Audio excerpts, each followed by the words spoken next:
Three.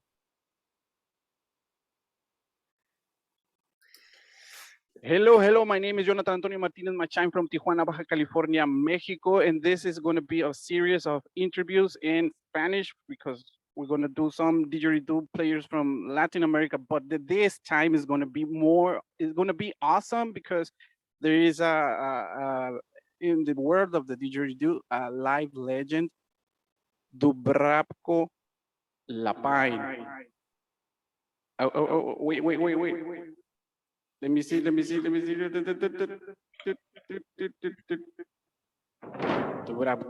Lapaine. I don't know if is this the correct pronunciation. My name is Dubravco Lapaine, yes. I'm from Croatia, but my surname is actually French. Oh, your name is kind of French. Okay, that's. Wait. I have my effects on and they are off now. So this is the all the basic question in all the it's going to be for all the people the didgeridoo. Mm-hmm. Can you tell us how was your first time with the didgeridoo? How did you learn? How was your first you know? You mean like my first encounter? Yes, How I encounter. Yes, your first encounter. Yes. It was many years ago, and I was young, and I didn't know what a didgeridoo is. And on my way from school and university, I used to stop at a shop which had some like tourist didges. It was time before internet, so you couldn't go home and really Google that. Mm-hmm. And I kept coming back to that shop and just being fascinated with that tube, like how the fuck is this possible? This instrument, you know. And yeah, little by little, I learned very slowly in the beginning, and I found my way gradually, you know, and then it took over, and basically it's all that I do for the last 15 years or so when I started playing professionally. Whoa, well, we are talking about like year 2000 or Yeah, back. around. Yeah. Maybe a little bit before, like the very first encounter, but in year 2000, I really started to practice like every day, and I got my age. I didn't have to borrow it anymore, and so on. Yeah. At that time, I was in high school, and it was I didn't know nothing, not even a single, just the Steve Irwin documentaries of animals in Australia. Uh, the sound came like in some documentaries, but this is so awesome. The people from like you, very back then. And one question from let me see, from Matias Tolo from Argentina. He is asking that if you know how to play another instruments, and if you have yes, if you play another kind of instruments or just didgeridoo. Not really. Like, I can, you know, find a C on a piano, and I have some super basic skills on keyboard, but and I can play a little bit of like horns, you know, like a trombone, but that's all very basic. I really focused on the ditch and tried to get maximum out of it. I used to take some singing lessons and things like that, so everything that I did was somehow connected to the didgeridoo. So if I was playing trombone, it was to perfect my toots. If I was playing a synthesizer, it was also to create some background, or just to like evolve a certain song. So everything was always very didgeridoo centered in my universe. Yeah, it helps a lot. Like the singing part, the lessons. I remember also I took some lessons of singing, and the teacher always put it to to to do the with the lips. I don't know how to say in English, but in Spanish it's trompetilla, like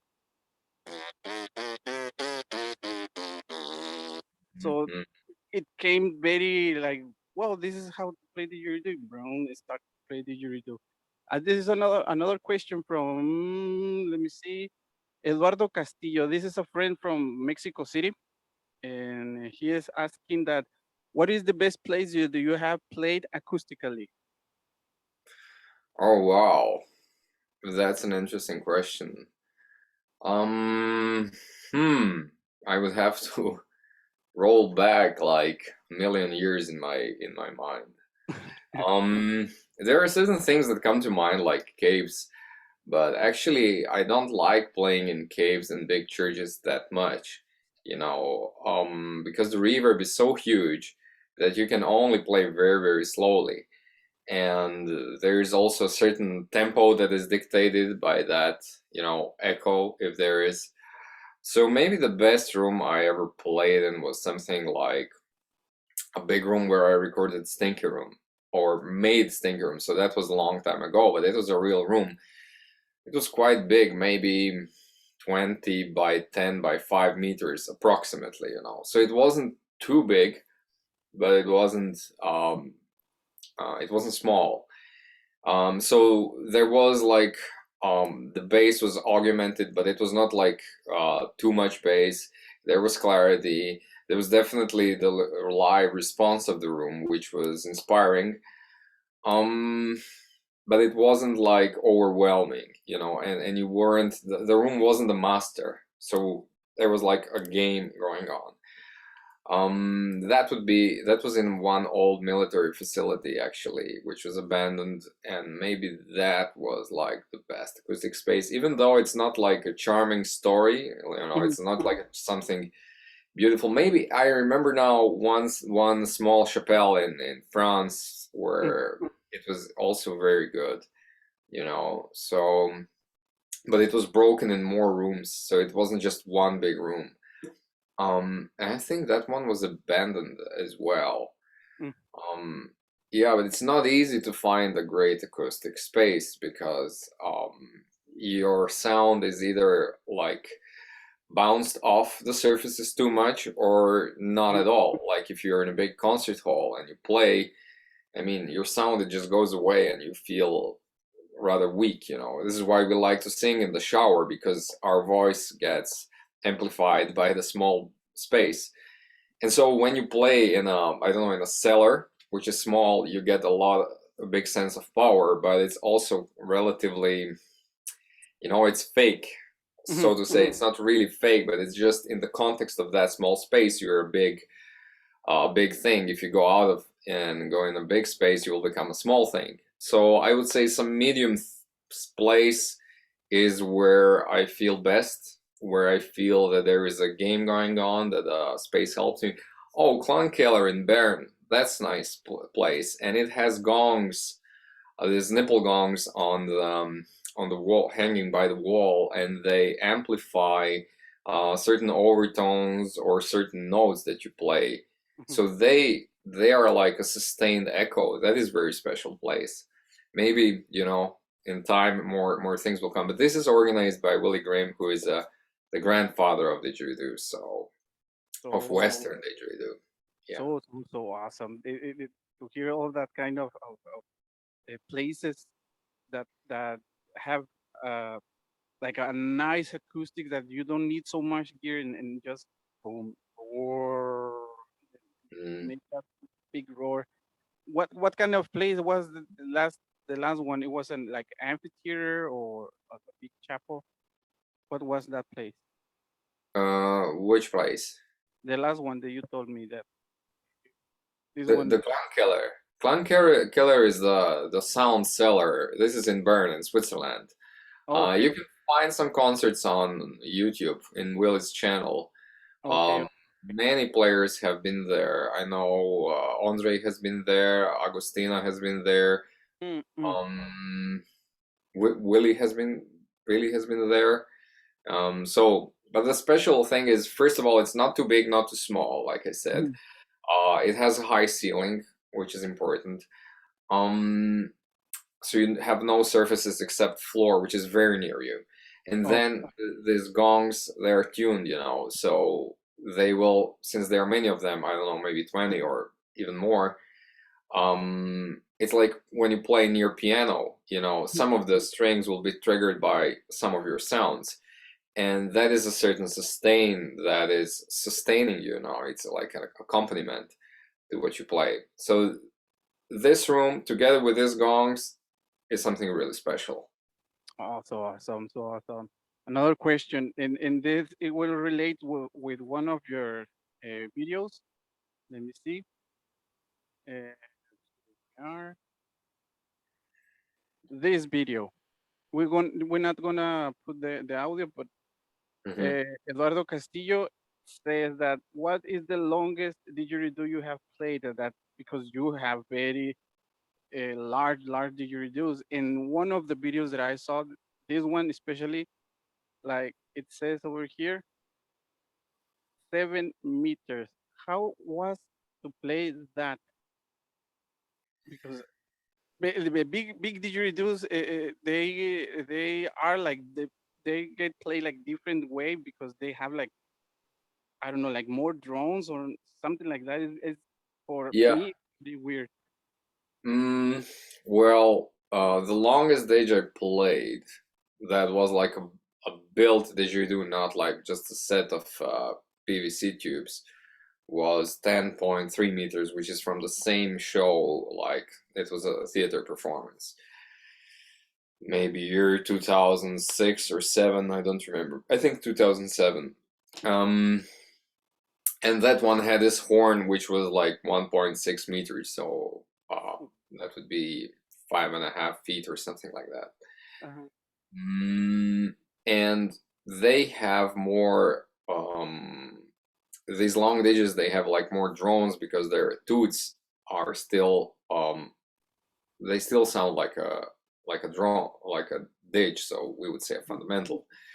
The 7 meter didgeridoo, it had a drone, which was very deep, but then it had two other toots that were sounding like drone. The thing is also, I mean, deep didgeridoos are something very peculiar. It's like comparing a double bass to a violin, you know. It's, you know, pretty much the same shape, but the difference in size makes it so different. And you have to learn how to breathe with them, how to not lose air, how to keep your air. For that, they are great teachers, great training tools. If you don't have a big bell, the sound won't be very loud. But to have a big bell, you really have to have a really big bell for that bass to be projected into room. Yeah, they're very different animals, and the problematic part is, of course, it takes time to learn to play them. You know, it's like it takes a year to start to feel comfortable with them. Your lips, your breath, everything has to adjust. And then they're super impractical to carry around, Yeah. like immensely practical. So you have to make a joint, and then a joint, does it work or not, and so on. Well, it's a big story. It's so complicated with long didgeridoos. I'm 1 meter and 70 centimeters. And my didgeridoos are like almost 2 meters or a little bit less. I have to cut Mhm. it to make the joint. I'm like a fucking hobbit, so it's very Mm. complicated, and I cannot imagine two and more meters, 3 meters, 4 meters, carrying all that for your gigs and things. It's Yeah. is yeah, super complicated. One question from Itamar, Mm. Itamar from Chile. If you ever played didgeridoo with mushrooms on Yeah. the with mushrooms, you know, how was your that trip? It was, I mean, very visual, but it's also difficult to, you know, really play because you don't have that, I don't have that command over my body. It's like, you know, the body plays from the memory, but I wouldn't say like I expected I would be able to be more creative, but actually it was just giant cinema. very crazy, a lot of colors and shit like that. Yes, yes. Just better not to get into that realm. Oh, goodness, so crazy. One question from Renan Javier from Brazil. It says, I'm going to read the question he writes in English. So I'm curious to know what the expectations are for the didgeridoo in the future, in the music and in general culture. If the instrument is going to become a standard like wood slide, for example. The standard like, can you Uh, the last three words, please? standardized like I don't know, Hmm. like the didgeridoo players and the didgeridoo like to be like I have this word like to be like common like that kind of like the guitar or like a rock star to be the didgeridoo mainstream, to be like Sure. kind of mainstream. Yeah. Well, that's a tough question. It's always hard to predict future, right?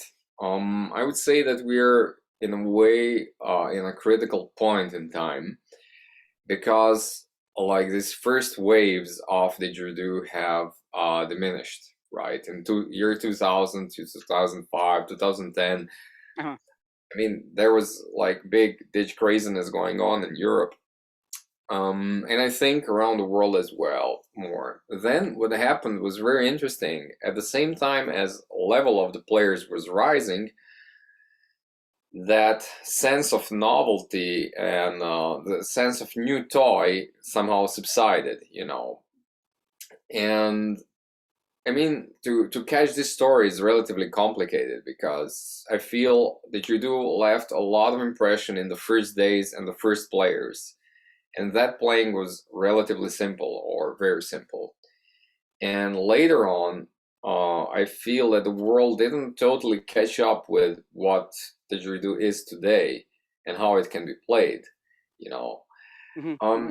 At the same time, we are like relatively small scene, even though like if you would count every person on the planet who has a didge at home, that would be millions, you know, of people.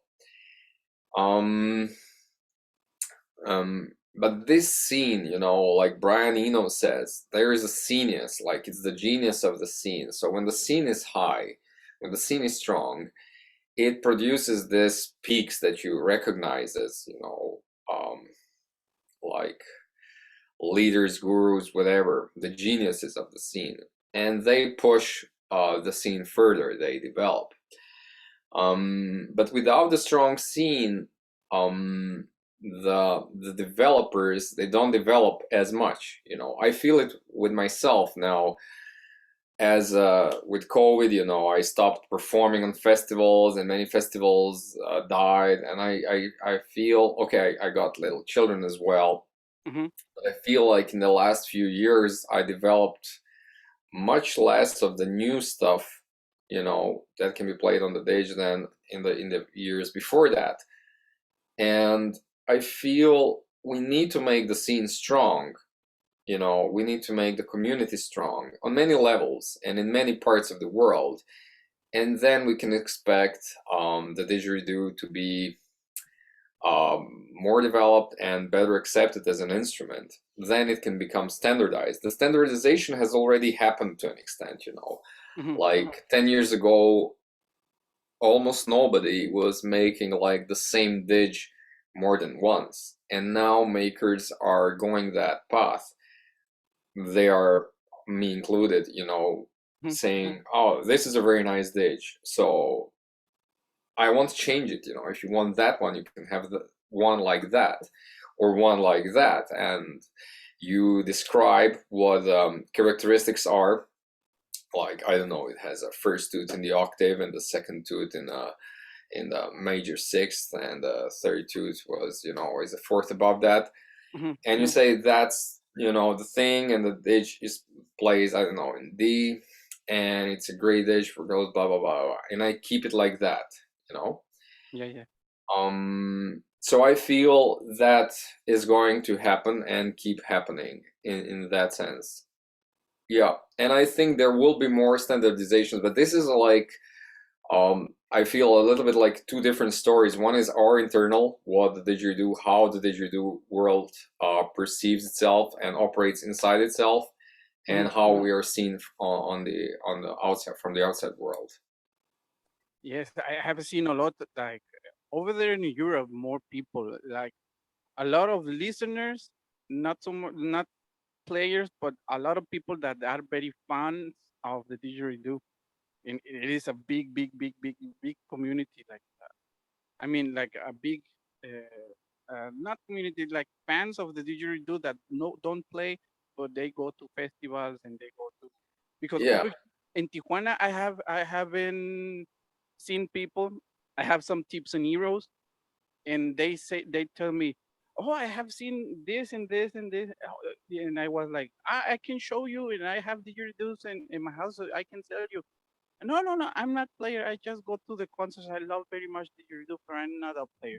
So to be like very far from Europe, they come people from Germany, people from France.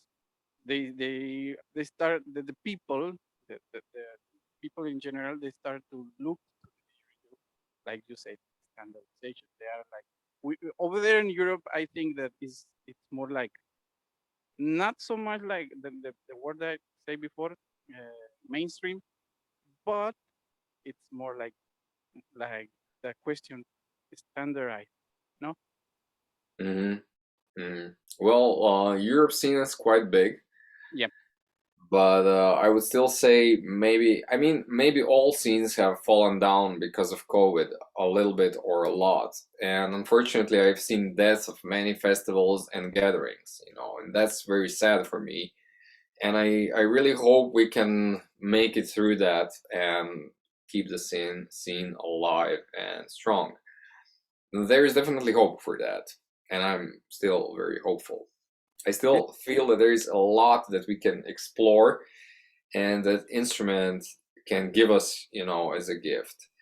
But we have to stick to it. If we go away and try a new thing or something else, that big gift won't come. It comes when you stay long enough. There is a certain kind of reward when you stay in a certain place and live for a long time. You learn the place where you're with an animal for a long time, with a human for a long time, mhm, or with an instrument a long time. There is a certain kind of reward that comes from that relationship. mhm. And mind blown.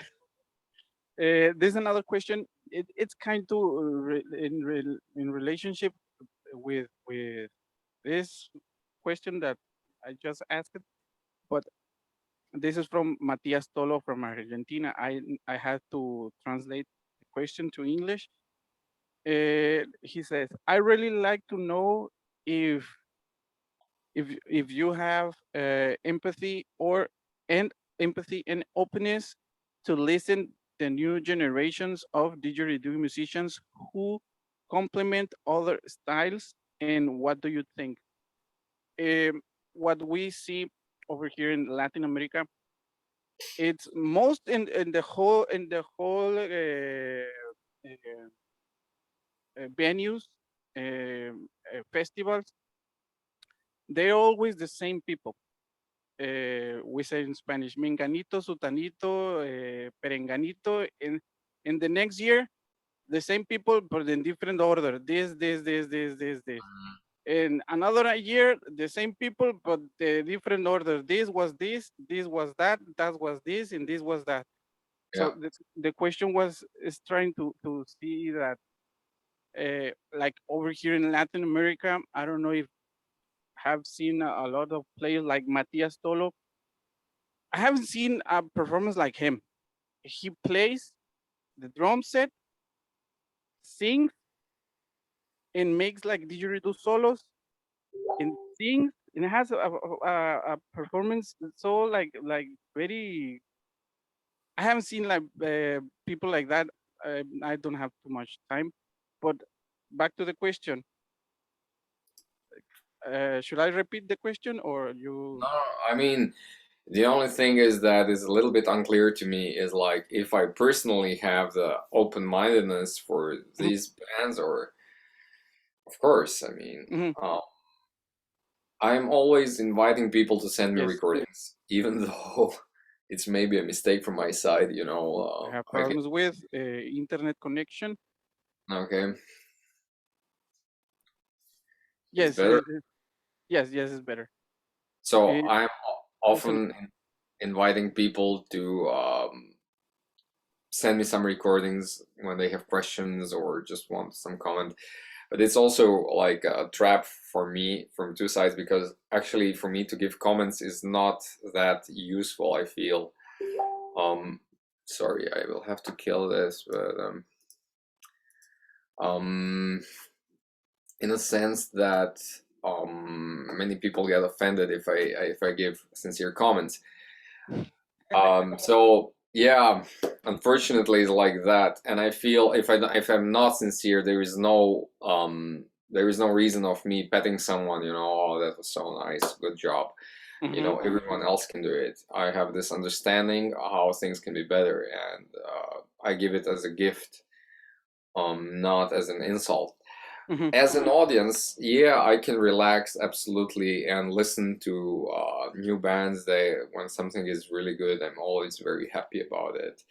I don't feel envy or jealousy for someone being good in the ditch. Not now, not anymore. Maybe if someone will so good, then I will maybe feel jealous. But yeah, I really hope to hear this guy if he's happy about what he's doing. I am, as long as I don't have to comment. You know, I do Eh, comments on masterclass. we in 2020, the when was the pandemic on the strongest stage, we made a Latin America online festival. Over there is like 16 hours of festival, Friday, Saturday, and Hmm. Sunday, I think. And over there, they are the, the performance. In where is the machines? The this the oh I had the video from one of my favorites performance from you. I want how to explain that performance. It's I don't remember the name, but it was you said it before. Uh, ¿Dónde está? You mean Uh, stinker or Stink. what? Yes, the cube, that metal cubes, all Mm. that, because it's not only that is not only that is the only like song, I think, that I don't like to hear it. I always watch and hear the performance, because for me, I don't know if it was it was the intention that that performance has to be seen and hear. Yeah, I mean it was like a theater performance, Hmm. and what I like about it is that it gives a different context, a little bit of shift of mind. You see, we are very numb from all the information that is going into us. We listen to a lot of music. That music is loud. That music is really produced so that it's in your face, and it has a certain, usually, it has a certain message, which is either sex, money, politics, or is there another thing? Um, and that is our surrounding. That is our acoustic surrounding. We don't move away from this urban um, thinking of sorts. And I feel that didgeridoo is this kind of a mystical um, instrument which can bring you to different places, different states of mind, different states of body. Um, but you have to be there for it, you have to be in the right state. And so if you're in darkness when you're playing, or if you have some light, or if you have some shift, of reality, I feel it can be more powerful. Um, yeah, that's pretty much it. It's so awesome. I have been made theater also plays, but this it's as a performer, it's mind blowing. It was one of the first videos that I saw in 2012, I think. Mhm. You know, it was like seeing it over and over and over again. I didn't know that who was that guy at first. I was like, wow, I could be like three times or four times or five times and watch and watch and watch. And it always in my head like what what what is meaning? What is what is trying to express himself? It's for Thank me you, it's man. this and this and this and damn, I was like, damn, how was this live? How was to feel that in the theater live and see the all the I can imagine like myself walking around and see the whole performance and with mind blown. Is one of the awesomest performance combining the combining the theater, the plays, and Mhm. didgeridoo. Mind blown. I think there were also some screens. I mean, there were some screens, and they were, I think, giving a little bit of the background story of Synchron. See, that beautiful acoustic room, which Mm. where I found Stink Room, was actually very stinky because there was a part of it which people used as toilet. You know, so it was really at the same time very stinky, but it sounded beautiful. And it was, up to me if I would like, and I was breathing a lot, of course, because I'm playing Didge there. Hello, And hello. it was really up to me which world I would choose to be. If I would focus on the shit in the room, it would be then total singer room. Yeah, If I yeah. would focus on the light, if I would focus on the sound, then I would be in heaven. So it was hell or heaven. And scaffolding also symbolizes that situation, that cage of situation you're in. And most situations can be perceived in two or more ways. And usually there is a way to perceive a situation as hell. Not every situation, but many. And there's a way to perceive a situation as heaven. So you're the one who somehow chooses in which um, place you are while being trapped in that box, in that situation. So so fucking awesome. So fucking awesome. I'm love so much the plays and one of my favorite things to do is play theaters and didgeridoo and combine those things. Whoa, so awesome. Now Yeah. let's get to the to this. Uh, it's so awesome. Again to the screen share. Uh, top five didgeridoo making machines. This is how do you made all this? How do you become to start making didgeridoos and building all this kind of machinery that I think that uh, uh, this machinery is only for didgeridoo or you use for other purposes, but I assume Um, it's just made for didgeridoo. no, like these counter sanders, I mean, the big drum sanders, they are, or the Mhm, pedal saw is a classical carpenter's tool. I use my machines like 98% for digits or something like that, mhm. 95%. It's for making digits. Maybe the sawmill I use more for other stuff, but like lathe, sometimes I do something on the lathe, but very seldom. I just don't have that time. It's very similar like with music. It's fun to do new instruments, and the learning curve is very quick in the beginning.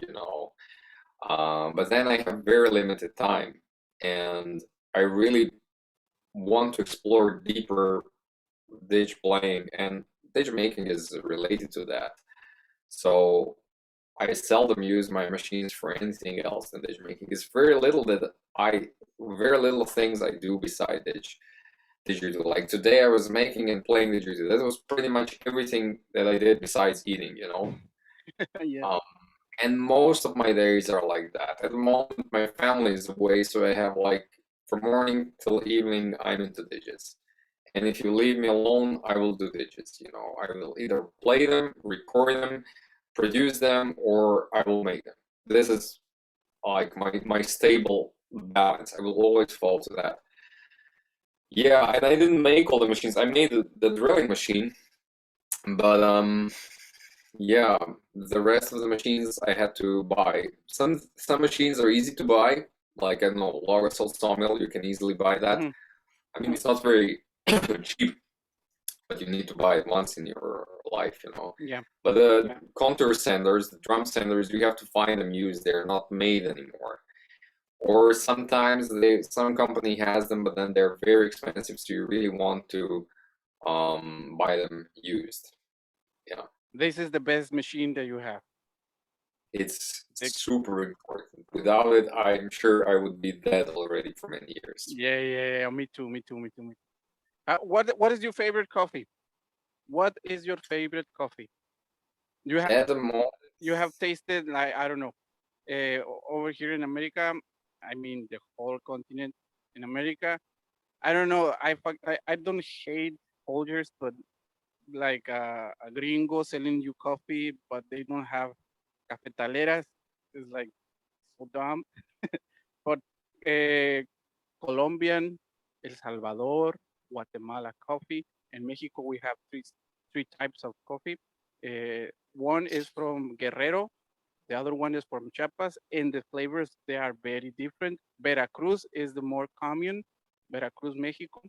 The Colombian coffee, so fucking awesome. I had the Colombia coffee in 2016 for the first time because I made the Tjridoo festival, and my friend from Colombia, and he has a question over there. I have to do it because he told me, no, no, I wasn't having fun. No, fuck you, homie. I'm gonna ask him.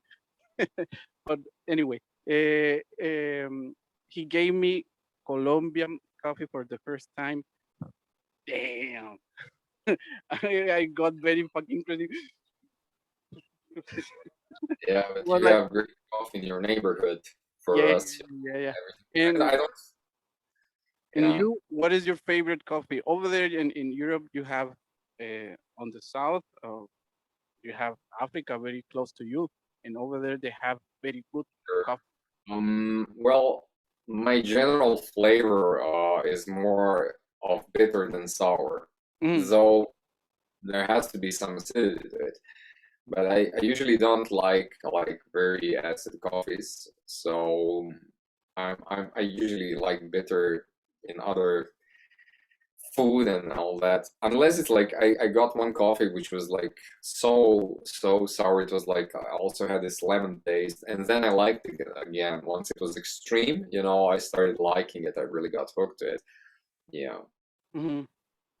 And I think you if you like more bitter, you will like Veracruz. From Mexico, you will like Veracruz, or the less is one coffee from Nayarit. It's also more like so strong, very very good. Uh,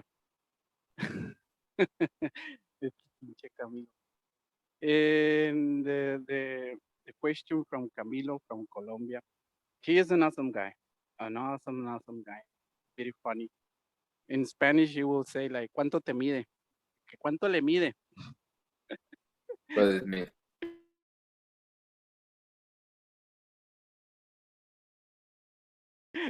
How long is it? Oh no. Standard. It will be like that. Standard. 3 centimeters. 5. I will have to meet this guy in an elevator which will stop very suddenly, between the floors, and then we'll discuss this. And You will tell me, you will say this. Me dicen el tripié. well, They call me the tripod.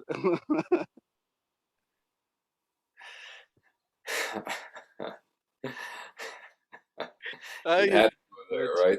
no, qué cabrón. Well, if you ever come to Mexico, we know how to have fun. And I I you never been here in Mexico? no, man, not Why? yet. Why not? Well, I used to travel like mostly or 100% because of Ditch, right? And nobody could pull out a tour in Mexico so that it's meaningful. And I had problems getting visa for United States. Like a while ago, got refused when I got a gig at Joshua Tree Didgeridoo Festival, but I couldn't get a visa, so I didn't go there. Mm, And somehow things in the States never started rolling for me. yes, And how it was ever since. And I think that was like 15 years ago or something like that, maybe 14. nah, it's gonna be more harder than. Where you from? Croatia. Yes. Yeah, it's gonna be tough. Like same as Mexico. Like if for me to get a visa, I have to be hired from some festival like you, and they have to apply the visa. Yeah. Who is gonna hire you? He has to apply for that visa. Yeah. So they have to make all that thing. Yeah. And it's not easy. It's not easy. And if I want to get a tourist visa, I have to have like $5,000 in my bank account. I have to have a car, 2 cars, 3 cars, and have this and have that, and say to them that I'm not gonna stay over there and work and blah blah. Mm. So it's Yeah. I, The same. It's same here. So but yeah. here in Mexico you can come and no problem. We're gonna receive you with mariachi and tacos. Well. But we have to make something. It's gonna be tough.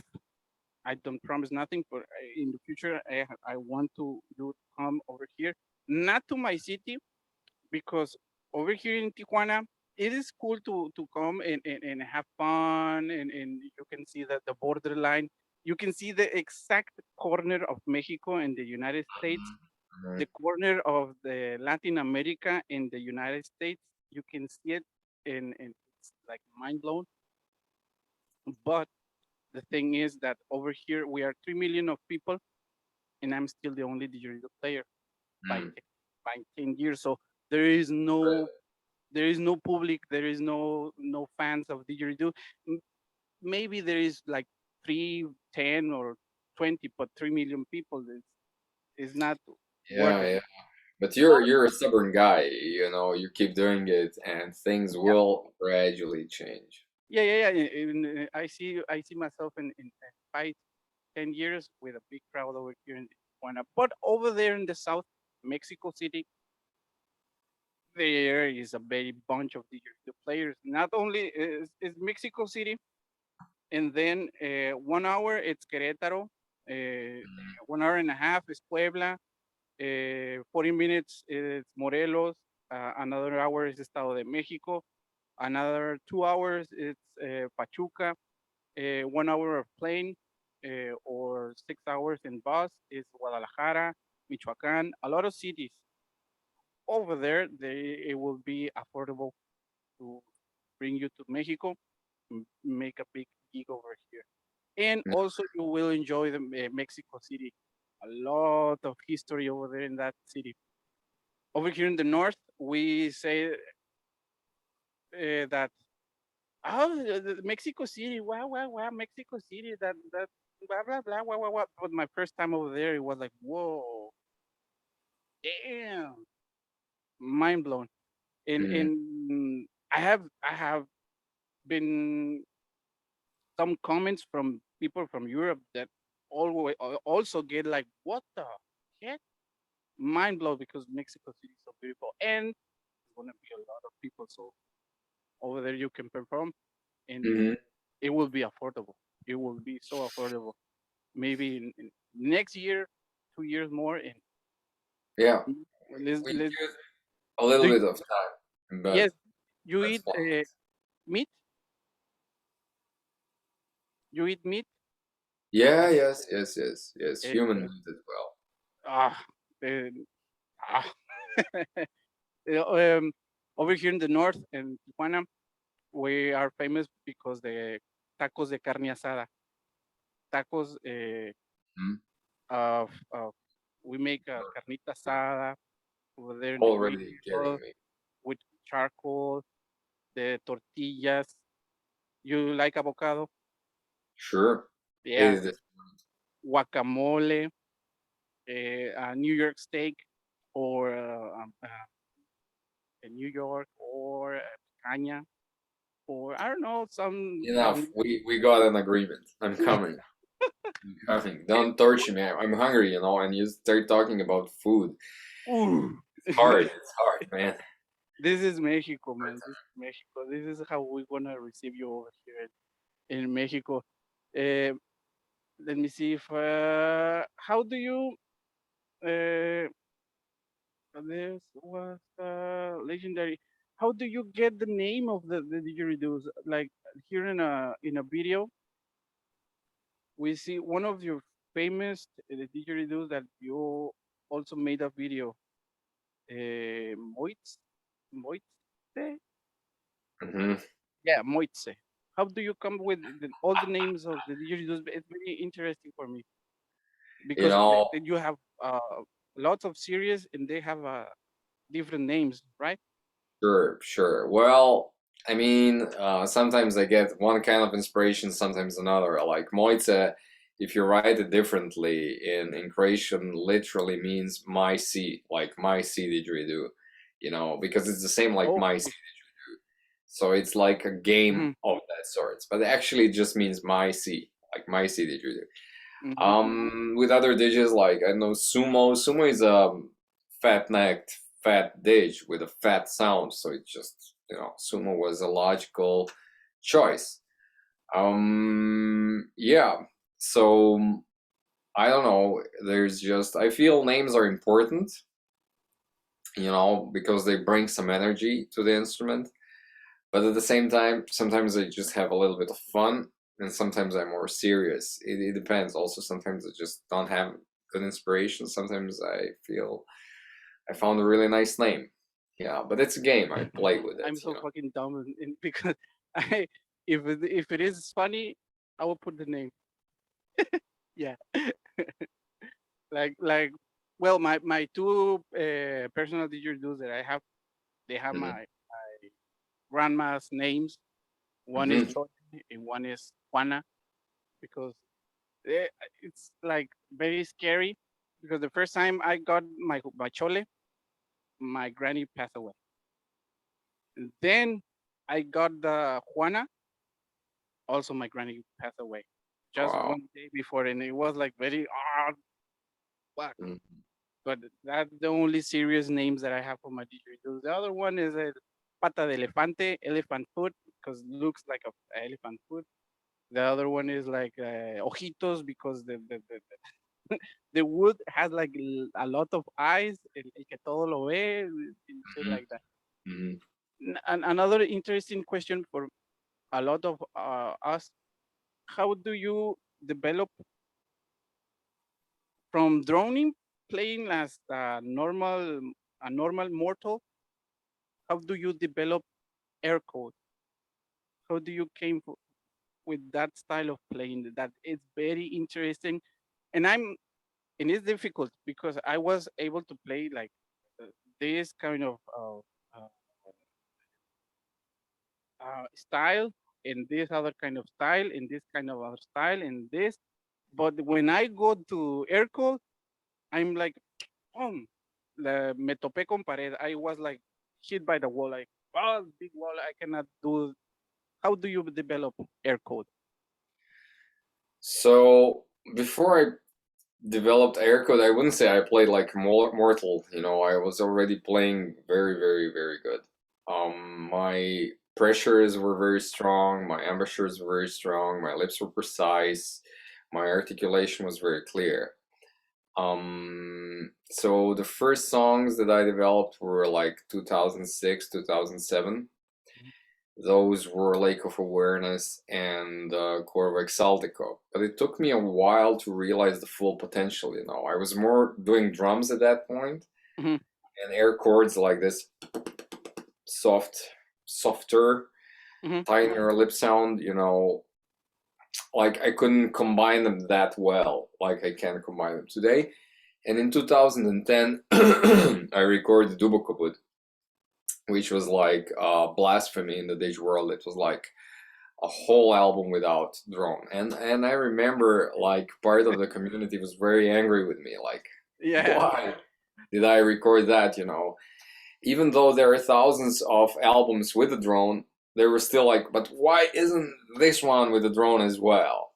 And for me, of course, I am a bit rebellious, I admit that. And it was intentional, you know, also to show that, you know, you can play the didge almost without touching it.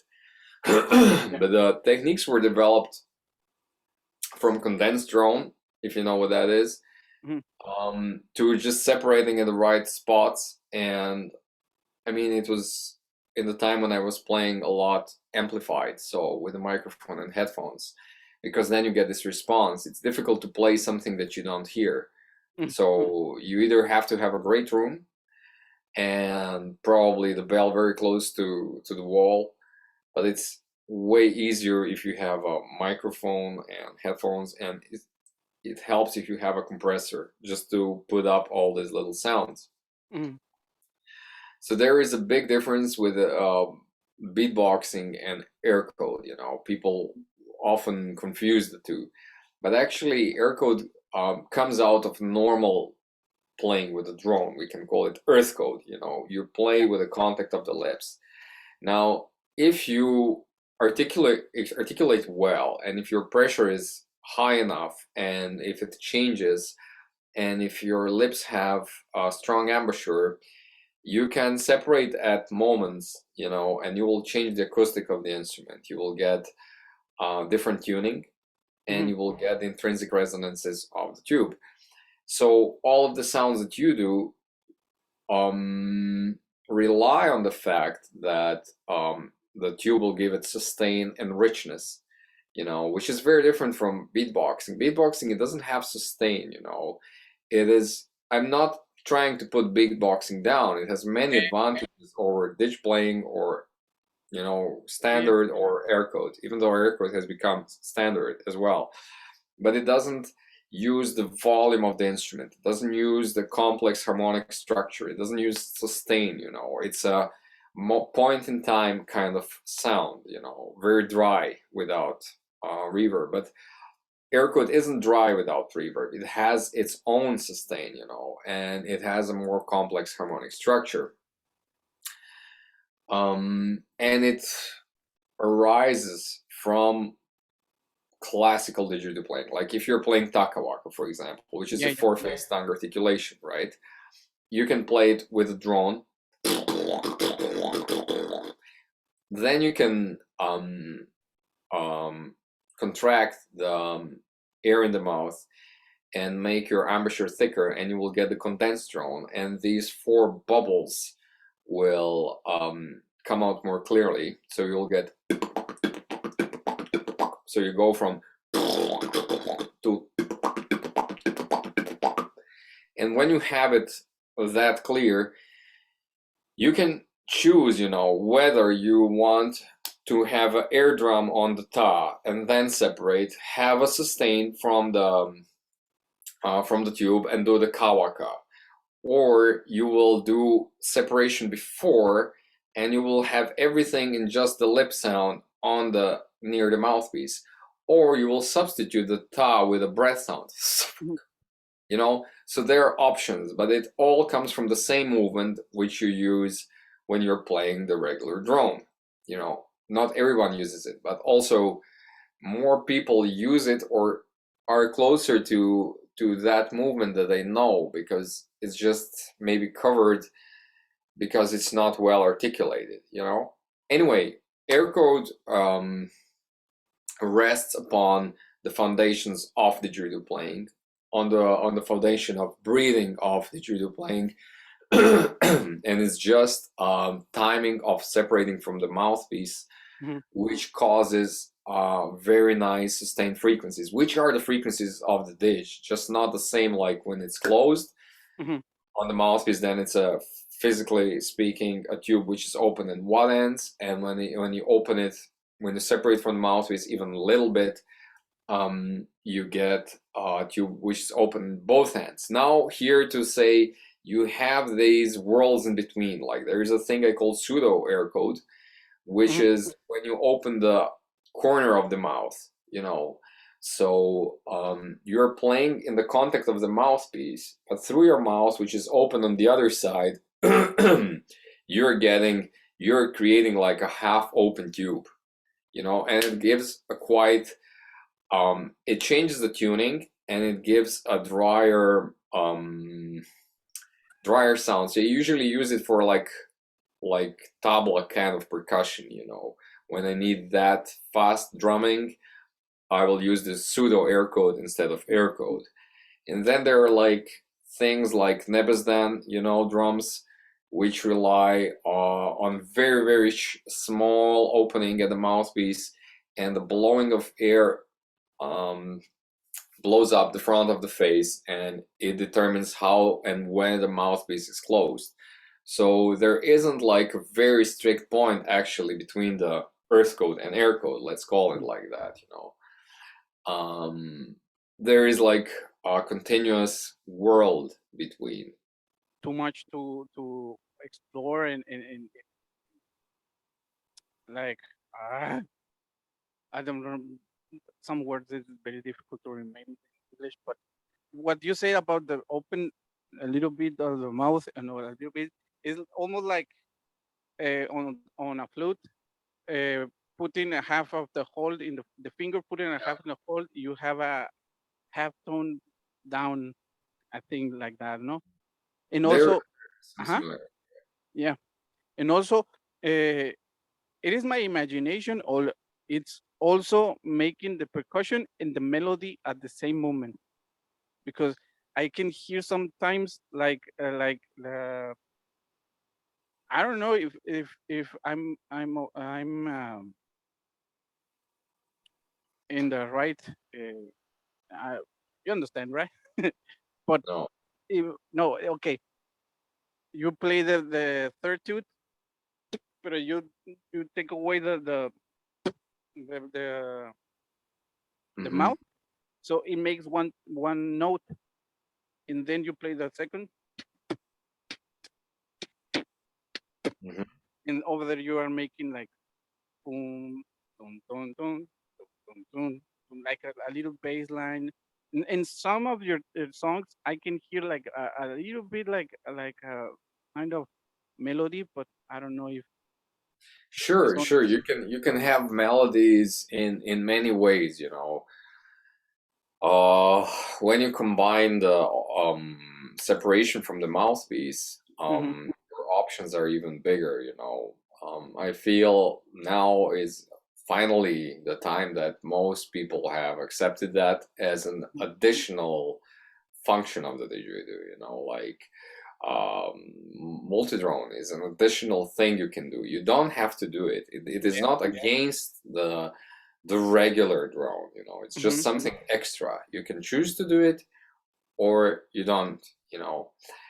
In in a similar way or same way, it's how the air code works in the pseudo air code, and or it just expands what you can normally do.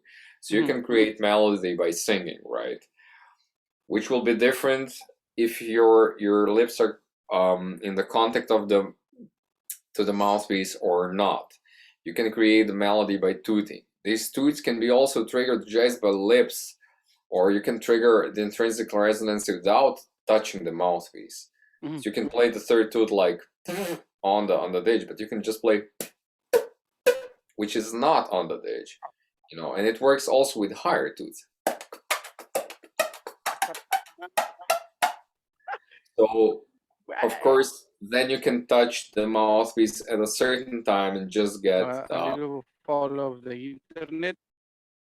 You can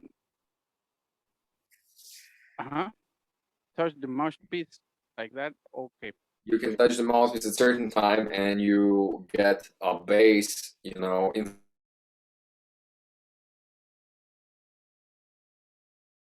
inside these high frequencies, and at the same time, you have still your voice to play in either chest voice or falsetto, and it brings another dimension of melody. So there are many ways that you can produce melody.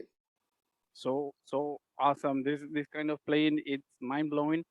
And for me, especially for me, I don't know the rest of the people, but for me, it's very complicated. I was just took me like 1 month to play like a regular didgeridoo to jump to multi-drone didgeridoo. And at first, I was playing like almost with my shika like this, and I have to turn like this, and then start practicing the practice. But now I have the ability to to play more.